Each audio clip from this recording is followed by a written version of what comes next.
The First World War began in August 1914 and lasted 4 long years. It was fought on a scale never seen before. Nearly 1 million British and Empire troops died, and 3 times as many were wounded. In this sequence, we have the recollections of 2 veterans.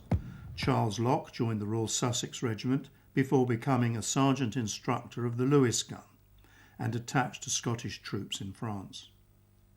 Robert Burns also fought in France and Flanders, taking part in several major actions, including the battles of Loos and the Somme. His recollections are a vivid account of life on the Western Front. The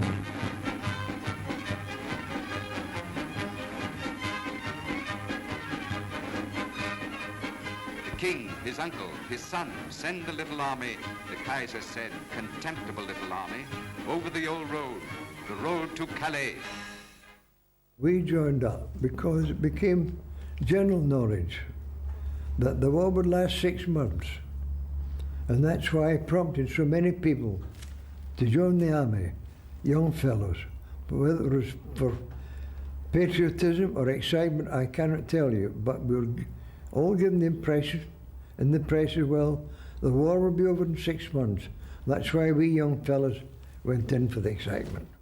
At the front, soldiers lived in trenches, holes and bunkers. Continuous shelling by the artillery transformed whole areas of pasture land into a mud swamp. It is estimated that during the war, 90,000 men disappeared without trace into the liquid mud. You see, your trenches were like that, and it was just like a trough, as you might say. There was nobody, call it, pipes to take the water away, and the rain came down and just lay in there. So the engineers provided what we might call duckboards,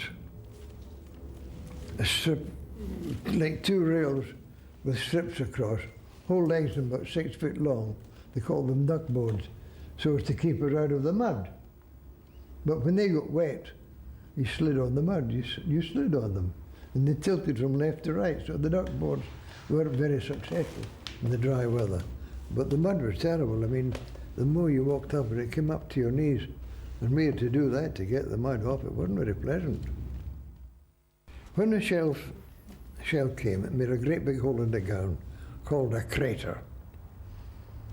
It sends up tons of earth. Then another would fall in, probably near the same place. It sends some more. Then the rain would come, and there were, I don't know the word for it, but eventually the rain would stay in those craters, 2, 3, 4, and 5 feet. And if you get word to go forward, you come to a crater,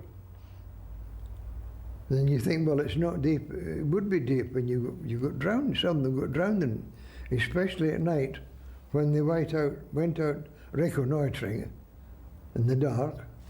You come to one of those things, the shell fire would come. You would go down into this crater to avoid being hit by shells, and the fellows would slide in and get a terrible mess. And laden as they were, it wasn't easy for them. Before we went up the line, we hadn't got enough men. And I said, what's going to happen? Because I had command of 36 Lewis guns and teams, 4 men to each team. And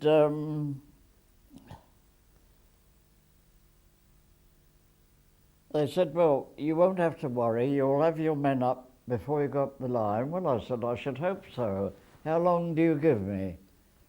Or you might have an hour, a couple of hours, half an hour, I don't know. Anyway, the men came, so I thought, well, there's only one thing to do, so I got them round quickly, and I said, look, in a short while you'll be going up the line. Now, there's one thing between you and beyond, and that's this gun. Ever seen one? Know how to use them? No. I said, right, gather round then. This is what you do. And say, oh, you fire them. If it stops, hang on like dear life and do your utmost to pull it back. If that doesn't work, throw it away and rely on your rifle.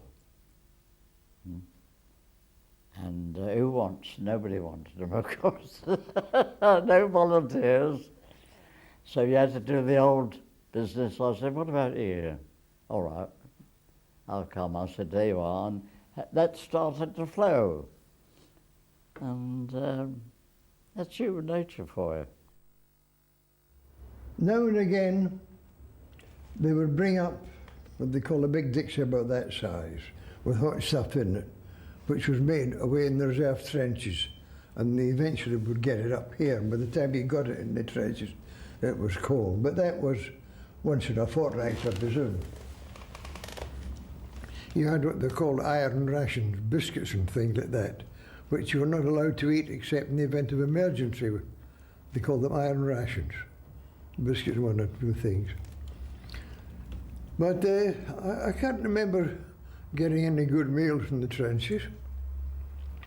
But I do recollect having to spread my waterproof sheet, was about 6 foot long by 3 foot wide, and collect the rain and that, so that we could get sufficient water to make a cup of tea or chocolate or cocoa or something. And we had little candles about that size. We made a hole in the wall and put this little candle in there and hold our little Dixie over it to warm it. We had that. That was all right until a shell would burst within probably 100 yards, and the whole of the earth would tremor, and down you lose the whole lot. So you fiddle around for an hour to make a cup of tea or coffee, and then the shell would make it caboose, as they might say, yes. Strange as it may seem to you, a lot of men never fired a shot. I was at it each and every day. I was demonstrating. We used to have what we called a mad minute, when you could get, if you were very, very smart and quick, you could get off perhaps 28 or even 30 shots a minute. You see, whilst the lectures were going on, we instructors used to practice behind the scene, hour after hour, and so it was second nature to us. And we used to go down to the ranges, take all our pupils with us, officers and NCOs, teach them the art of getting the bullets on the target. And in course of time, of course, you did it almost in your sleep. And that's how you become a marksman. One thing that was very welcome in the trenches was the rum ration nearly every morning. As far as I know, it was nearly every morning. An officer and a lance corporal or something would come round with a jar of marked SRD. I remember that SRD jar, it would hold about a couple of gallons, I should think.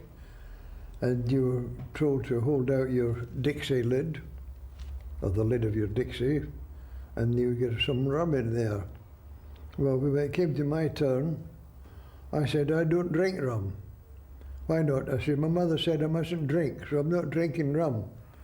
The sergeant said to me, you got to drink it, it's an order. Hold out your Dixie. So I held out my Dixie, and he put some rum in it. Then it came to the question, my pal, the same thing happened. He said, my mother said I mustn't drink. You've got to take this or else. So he took it too. Well, this particular time, end of July or August 1915, the 16th Irish Division came in. We had to break them into it, show them the modus operandi of running a war. Us with very little experience, but they were the 16th Division, we were the 15th. However, Pat was next to me, and he said, you don't drink rum? I said, no, I don't drink rum. He said, but Jesus, give it to me. So I gave him my rum with pleasure, and he said to my pal, you don't drink rum? I said, no, well, give it to me. So he drank the rum. So he drank the rum, and he said, well, but Jesus, where are those Germans? I'll kill those Germans for you, you wait there. So he got on the fire step, took his rifle, stood on the fire step, looked over the fire step, addressed his rifle towards the German, and in 2 seconds He fell back in the fight line with a bullet through his head.